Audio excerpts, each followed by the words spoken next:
Brothers Talk Cars. Ooh, We're here. Christmas. You almost hit the succulent. Let's hit the succulent. All right, on.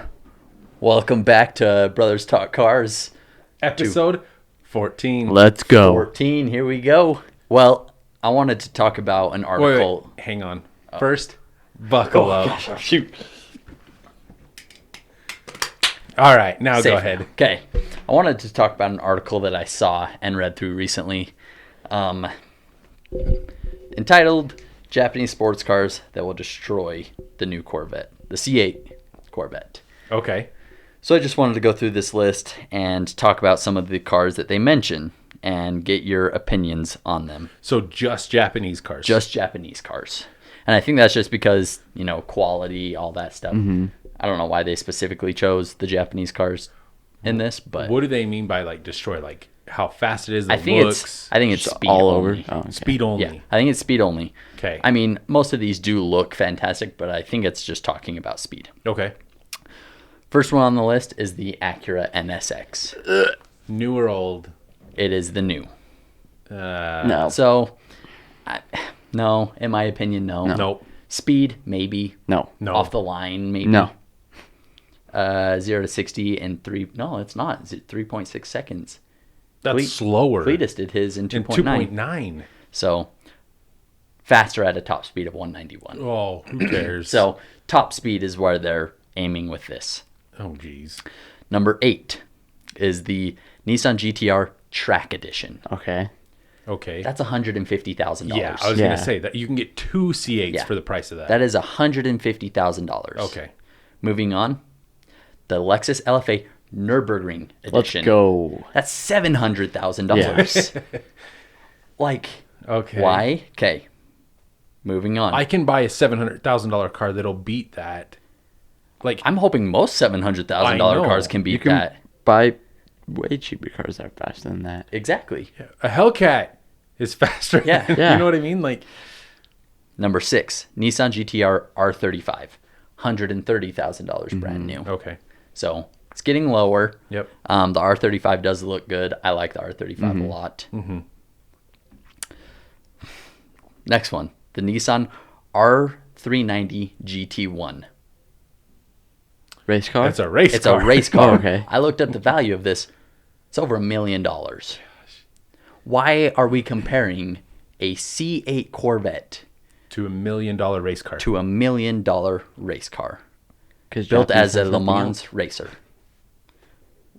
It has a top speed of 220. I would hope so. Yeah. Otherwise, it won't win races. The next one, the Aspark Owl. I don't even know what that is. It's brand new. It's not even out yet. It's supposed to have a $3 million price tag Oh my because God. it's supposed to do 0 to 60 in 1.69 seconds. What kind of list is this? Exactly. That one actually kind of makes sense. They were comparing the GTR, the old GTR, Skyline? with the Skyline with the Z tune. Okay. So the Z tune's a specific tune for it. It's the Nismo tuning, I believe. So yeah, whatever. The next, Nissan GTR Nismo. Kind of makes sense. Again, $120,000, $30,000, $40,000 brand Yep. new. Yep. And then the last one was a very specific Nissan 300ZX made by some auto company that they've tuned it to over 900 horsepower. So again, this is a specialty 300ZX. Why are we comparing it to I don't know. Corvette? That I read through that list and I was like, this is probably one of the most garbage articles I've ever read. Yeah. You're comparing a $68,000 Corvette to, at the most expensive, a $3 million car. That's like saying the Chiron. That's like comparing a Chiron to the C8 Corvette. That's like comparing a Chiron to a Honda Civic. Yeah, Like, exactly. They're comparing the wrong things. Yeah. I think if you're going to make a comparison, those might be faster. Compare something that has similarities. Compare something that has similar price points. Compare something that, I don't know. Pick a normal GTR, just the entry level base GTR. Yep. Even that brand new is still more expensive. but it's at and least it's gonna be closer. slower. Yeah. But I don't know. I just read that article and was very confused in the end. Like we talked about, what was it, 2-3 episodes ago, where who the heck makes these lists? Who's in charge of putting lists Exactly. together? Exactly, yeah. Are they getting non-car people to put car lists together? Where they just Google cars? Japanese cars. Japanese cars. Oh, this one's fast. Let's put it in this list. Yeah. Oh, yeah, there's only 3 of these in the world, and it's $3 million type deal. You guys, I'm going to Not put a a list comparison. together. The top 5 cars that are faster than a Mazda Miata. And in it is going to be a LaFerrari, Bugatti a Chiron. Bugatti Chiron, Porsche Panamera. Panamera, Centenario, and just because there are people that can't afford those, the Civic Type R. Oh, But still, that's the kind of list Yeah, these people put exactly. together. Yeah, it's very not practical. We're talking about a $6,000 Mazda Miata compared to $1 million cars. Exactly. It's For these lists, I just feel like if you're going to be putting that type of thing together, if you're trying to aim it at people who are making a decision, should I get the C8 Corvette or should I go with a Japanese car? You have to be putting similar price points. Yeah. Someone can't go, oh yeah, I'm thinking about getting a C8 Corvette. Oh, wait a second. A LFA Nürburgring edition? Yeah. Let me go drop $700,000 instead. That's not practical. no. It's got to be, I've got $80,000 to spend, C8 or a used GTR Nürburgring Yeah. or GTR Black or something like that. Exactly. Yep. I think that's the direction that they need to take.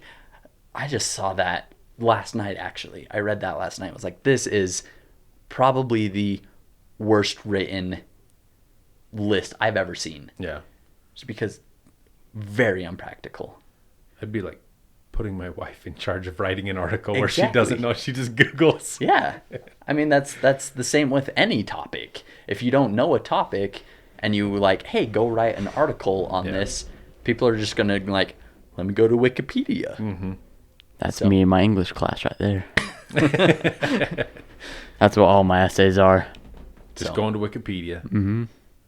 That's what all these people are doing that write these lists. Apparently, because you're comparing, I can go out and buy 6 or 7 supercars Yeah.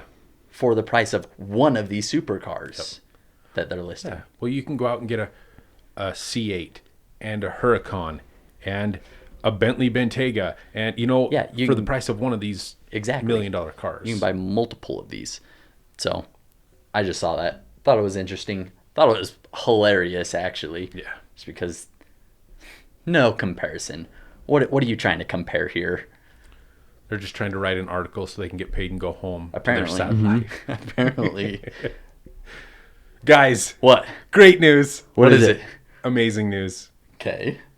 New Hampshire has made it legal for flying cars to be on roads. Okay. Oh my. On road. Flying On- cars on roads. Flying cars on roads.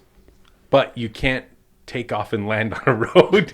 So how do you fly on the road? So I think You gotta drive to an airport. yes. So I think what they have legalized is you can drive your flying car to the airport, take off, Land, and then drive drive home. back home. So you have to have like your pilot's license. You do have to have a pilot's license. You have to actually find a car that flies first. Yes. Which, do they make any of those? Harry Potter had one. Harry Potter does He had have a one. broom.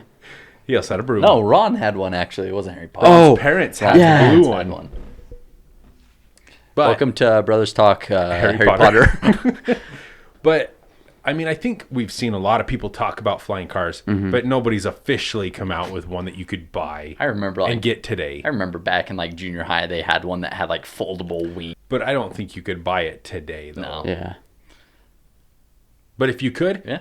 you could. You'll probably have to drive it. like, Yeah, show you them have to go your to New license. Hampshire. Like your First of flying all, they're license. ugly. Why would you not drive your, I don't know, Mercedes Benz to the airport, get out, get in your plane, take off? It's the same freaking concept. Yeah, I don't know.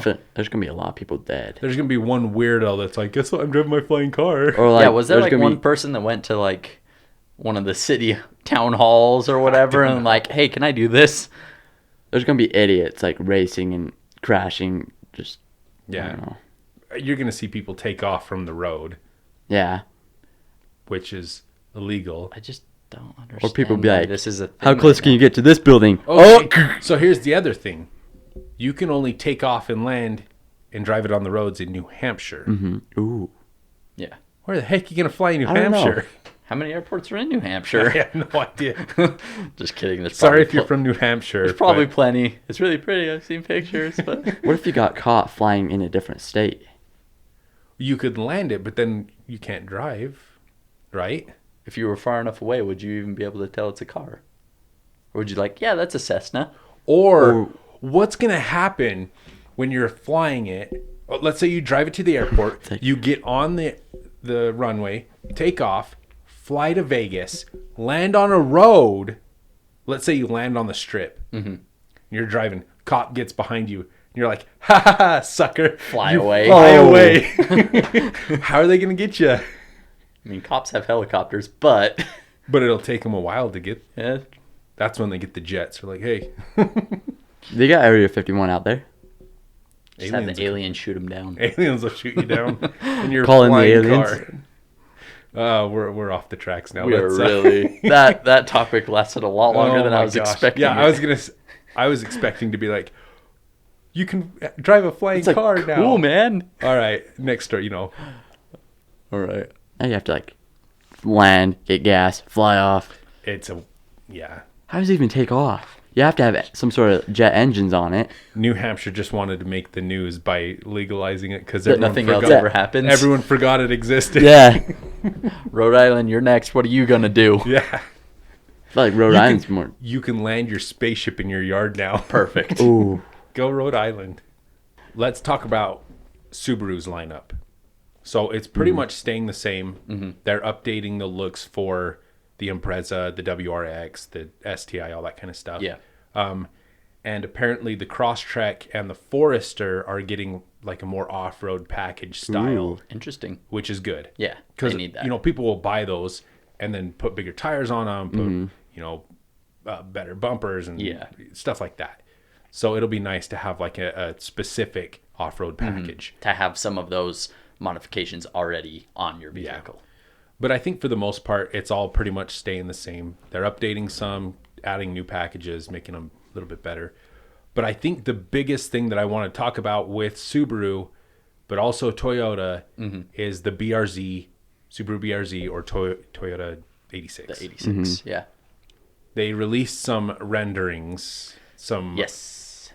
concepts of what it may look like. There's The leaked picture. leaked of the pictures of the camo one. Yep.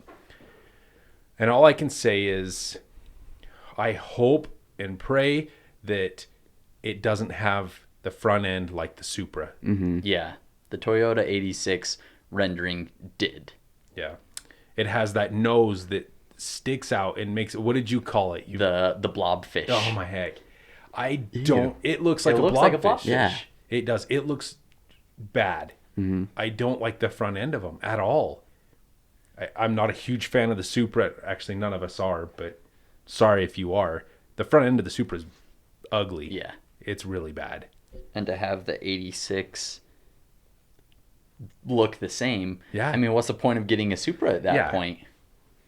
The one thing I will say about this is I just hope, and I know one of the biggest downfalls of the BRZ and the 86 and the FRS when it was a thing was the lack of horsepower. Yes. 200 to 205 horsepower. Now, on Top Gear, they talked about how fun it was. Was it Top Gear or was it Grand Tour at the time? Probably Top Gear. Probably Top Gear. They talked about how fun it was because it's just this light car, Yeah. rear wheel drive. You could just toss it around, no worries. But I always felt like it needed more power.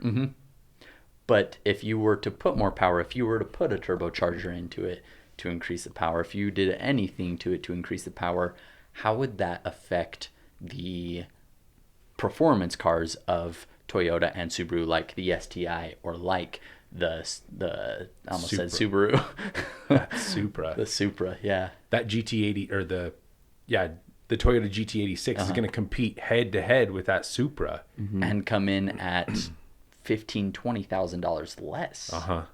So I think, and I'm hoping that they do increase the performance of them when they are released, I don't think it'll be by much. I'm not expecting it. Yeah. Just because of the reason that it will compete against their own cars. Yes. So here's the other thing. The Supra has the inline 6 turbocharged, right? Yeah.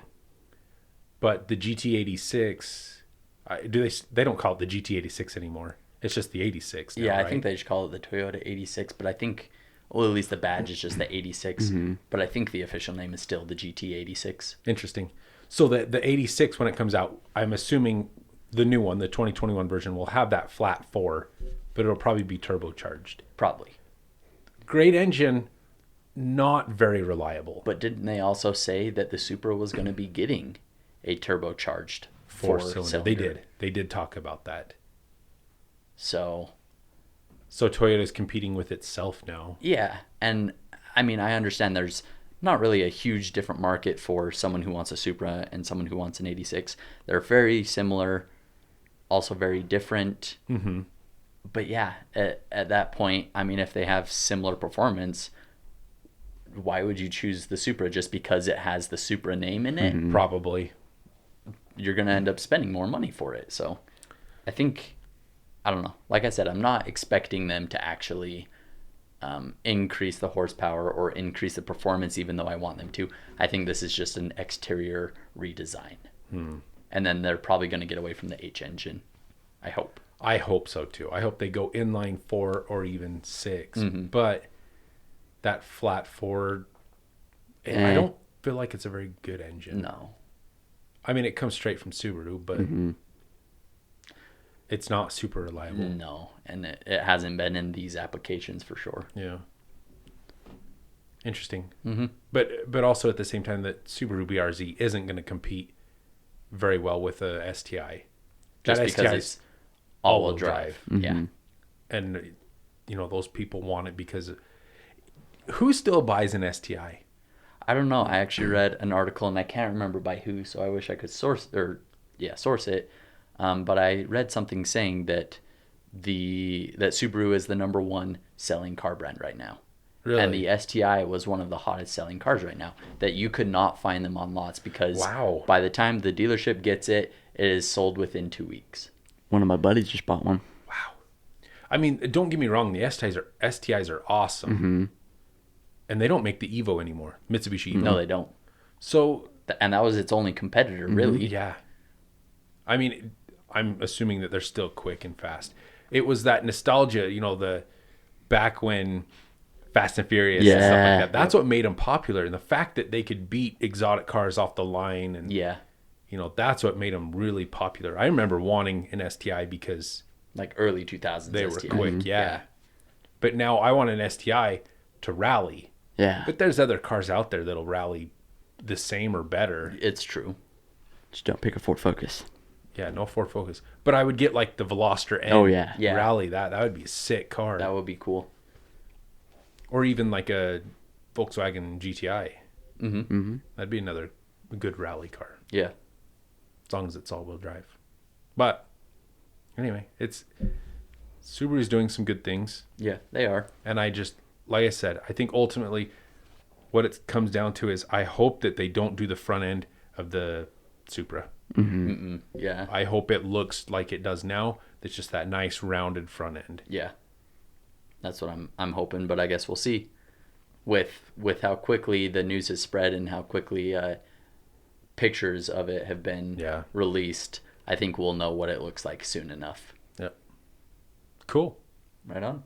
So recently we talked about the Gordon Murray T50 kind of being announced, released, all of that stuff, all the cool things about it, the 12,100 RPM V12 that it has, which is a monster. Yeah. It is insane. It's tiny. It is. It's a small It's very engine. small, actually, size-wise. But I recently read an article, kind of watched a video on it, of how that engine can produce the 12,100 redline RPM in 0.3 seconds. So from from idle to 12,000 RPM is 0.3 seconds, apparently. Holy cow. That's insane. barely hitting the gas. Yeah. That's like resting your foot on the gas. That's crazy. It's like when you're revving it, like eventually or shoot flames, you're just gonna have to like tap your So, foot constantly. Here's the crazy part. Remember when they were developing the Lexus LFA? They went with a digital tachometer because an analog couldn't keep up with how fast Yeah. it revved. What are they? Is a digital going to be quick enough for this? So It's just gonna go from here to here, like no Yeah, like it's just line. going to ping it. Just Yeah, or like this actually does not have a digital. This has an analog. Really? Yeah. How's that going to keep up with that? I don't know. It I doesn't. know. You're just going to hit it and it's just going to jump. It's gonna, yeah. I don't know. But that's something I noticed as they did like this video walkthrough of it. Is everything is digital except for the RPM meter or whatever you would even call it. And it's like right in your face, right in the middle. It's the biggest gauge, just because that's something that they really wanted to highlight. Yeah. But yeah, it actually has a real needle. Everything's forged out of like carbon fiber, something very light. Yeah. But yeah, that is the only thing about that is not digital. Wow. You know, so in that clip, they showed the engine outside of the vehicle running and revving and stuff like that. And it sounded great. Yeah. But I want to hear what it's going to sound like with the exhaust. Hooked up to an exhaust and everything. Yeah. Because it did. We talked about this. It sounds like an F1 car. Yeah. But almost even higher than an F1 Like car. the racing motorcycles. I don't even know what Yeah. those are called, but yeah. It screams. It was so high pitched. Super cool though. Sounds better than an electric car. That electric Mustang. oh, Yeah. It's going to be really cool to see. Yeah. And I want to see how that analog. Can keep up with it. Yeah. Yeah, that's something I didn't think about. That's mind-boggling to me. Like in my car, when I rev it, it goes up to 4,000, but it's like, whoa, Yeah. it takes a good second. that's less than a second. That's way less than a It's second. less than half a second. Yeah. Yeah. Like it's It's just like a blink there. of an eye, and you're at 12,000. Faster than that. yeah, crazy. That is insane to think about. Wow. So I've always been interested in hydrogen-powered cars, and we've seen a few attempts at it. Toyota's done one, Hyundai's done one, and they've done kind of poor because people don't fully understand what a hydrogen car is. Yeah. I love the idea. Well, there's a company that just came out called Hyperion, who have announced it looks like a supercar or even a hypercar. It's amazing looking. Yeah, it looks insane. But it's going to be able to hit 220 miles an hour, and it'll go more than 1,000 miles on a single tank. That's impressive. That is insane. That's crazy. I don't know. I still think it could be the future. Yeah. How do you fill up on hydrogen? Same way Same you fill way. up on gas. Oh. It takes like a minute or two longer, but it's you go plug it in, and it's hydrogen's under pressure. And so when you plug it into this thing, you kind of put a hose on it, and it clamps down because it is under pressure. Yeah. It fills up your tank, which is a pressurized tank. Take it off, and away you go. But 1,000 miles in almost, I'm going to say it's a hypercar. Yeah. Holy cow. That's insane. Could you imagine going to a rally in that, and you pull up, and they're like, okay, our next stop is 200 miles so we can fill up. And you're like, that's it? I'm good. I'll meet you guys at the finish Yeah, line. I'm good, guys. Yeah, that's really cool. I think it'll be awesome to see how it develops over the next little bit too. Yeah. So they have kind of announced some specs, 0 to 60 in 2.2 seconds. So quick. Aerodynamic solar panels change position with the trajectory of the sun. So there must be solar panels on the top that will Yeah. shift and rotate. Like sunflowers. Um, Lex, You are yes, correct. he's not wrong. You're not wrong. Only 300 cars will be produced. Really? I mean, I guess they're a startup company, so, and I'm sure it's going to be a little bit pricey. Yep. So what do you expect? Production starts in 2022. It's a little ways out. And here's the craziest feature of all of them. We talked about the Lyric, the Cadillac Lyric with its 33-inch curved screen. this Hyperion has a 98-inch curved What? screen. They haven't released pictures, but That must 90 like So the whole start dashboard. on Yeah. the side of you and then go to the side of. So they said that you will have a full 360 view of the outside world. So I don't know Really? what they're doing about pillars or anything like that. Wild. Yeah. So when they start releasing pictures, it's going to be wild. 98 inches of screen and then a full 360 view. That is wild. What do you need that big of a screen for? I have no idea. Play the game with like the 2 lines with the ball. Pong. Pong. Yeah. The passenger and the driver just sitting there playing it. Bloop. While the car drives for you 1,000 miles and you play Pong the whole time. Yeah. That'd be a long screen though. That's That would be. crazy. So, That'll be cool. yep. I'm excited. Awesome. All right, next I want to bring up the new Ferrari Roma. So Shmee150 did a video on it, kind of did a walk around test drive. It's kind of their new like GT, more or less like everyday driver. Still $250,000, but it has some really cool things with For it. being a Ferrari, that's kind of cheap. Yeah, that is fairly cheap. I mean, it's expected to be that much when you Yeah. think of the Ferrari name. Yep. The looks, fantastic. Oh, yeah. I've always I'm not a huge fan of some of Ferrari's looks. Yeah. I don't care for the front end of the parts of the front end. I love the lights of the 458, the 488. Yeah. The back end, it's hit or miss. And that's the same with this. Yeah. The back end is a little different with this Yeah. one. Yeah. But I really do like the lights on the back. Yeah. The lights are awesome. Yeah. And the front grille, which is the same color as the car, Mm-hmm. is a little strange. It has very tiny holes in it because Yeah. it doesn't need a ton of air. But I don't know. There's something about the overall shape, the interior, everything about it was just very interesting to me. It does come with the turbo V8 that, I mean, that's kind of expected. Yeah. Again, it's just your everyday driver. I was gonna say they probably lifted it from the 488 or I believe so. or the Pista. I believe so. It kind of has like an F1 style steering wheel where you have almost every control you need on your steering wheel. Has a little tiny screen at the bottom. It has your windshield wiper controls on it. Pretty much has all your controls on your steering wheel. How do you feel about that? He said it was very difficult to get to, but it was probably one of the most handy features about it. Yeah. You never have to take your hands off the steering wheel, which is nice. Yeah. It's very smart. Yep. There was just a lot going on that steering wheel. Yeah. It has the buttons for the blinkers. That's on a lot of other Ferraris. Yep. But just having the switches for your windshield wipers, all of that just on it. It was a little overcrowded.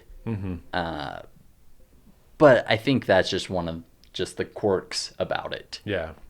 So, some other things. The passenger side actually has this tiny screen right in front of it that allows them to control the music. I think it lets them control like their heat warmer, heat coolers, Yeah. heat Seat. warmer, seat coolers, all that type of stuff. Yeah. And then it has an 8-speed dual clutch instead of Ferrari's kind of typical 7-speed Yeah. dual clutch. Overall, that's about pretty much all I learned about it. But the looks got me. And maybe it's because it kind of resembles a little bit more of like my favorite Porsche 928. Kind of has a similar body style. It's got that rounded back Yeah, end. very round back, kind of a long front. The interior is what got me. Mm-hmm. I love how it's kind of rounded around the driver. Yeah. Yeah. And then the passenger also has it like rounded. So like you're both in your little cockpit Yeah. area. Yeah, exactly. like the Chiron has it, but it goes, between the two. Oh yeah, And like the that's C. legit, and it's a light. That's way cool. So I always love how it kind of separates both the So driver you're and not so passenger. close to them too. Yeah. Yeah. I think the C8 also has like the bar Yeah, that comes the down. C8 just I'm not- It's not the same because it's just like a center console. Yeah. Yeah. A lot of people love that. I Yeah. think it looks weird, It does look a little weird. but I don't Having know. all the buttons down, it kind of seems weird because you have to like bring your arm Yeah, back here yeah. to So, hit like- some of them. Yeah, to hit it, you're gonna have to like come back. I don't know. I just Like, I hey think that's- passenger, can you hit this button back here? Yeah. Yeah. still having it all up here where it's just this simple movement, not to push a button. Yeah. You know. I think it looks like an F-Type or like a Aston Martin. What is Vantage. it? Vantage. Yeah. It does kind of have that Vantage similar- front end yeah. like silhouette. I was gonna say it's kind of like their competitor, but the prices are way different for all three of those. And this Roma has back seats. I believe it has back seats. I don't think they're really used for much. It has back seats. Yeah, it has them. Yeah. If they're actually usable If you have no for legs. a child. Yeah. But So it's going to take place of the FF. I don't know if I it's think. I don't know if it's replacing the FF, but it kind of has the similar characteristics and features and overall look Yeah. and applicability. I don't know if that's a word. Yeah. So Cool. it's pretty cool. It'll be awesome to see one of those on the road. See Doug DeMuro review it. You know, Shmee he loved it. He said he wanted to buy one. add it to the collection. So I mean, if Shmee likes it, it must be pretty good. Yeah. All right. Well, I think that kind of sums up this episode. So Yep. Sweet. turn it over to Ty. All right. Well, thank you guys for listening and watching. And if you are watching this on YouTube, make sure to hit that like and subscribe button. Nice. You can follow our Instagram and Facebook at brothers.cars. You can find us on our website, brothers.cars.com, or you can listen to our podcast on iTunes, Spotify, or anywhere podcasts are found. Peace. On the streets. Son.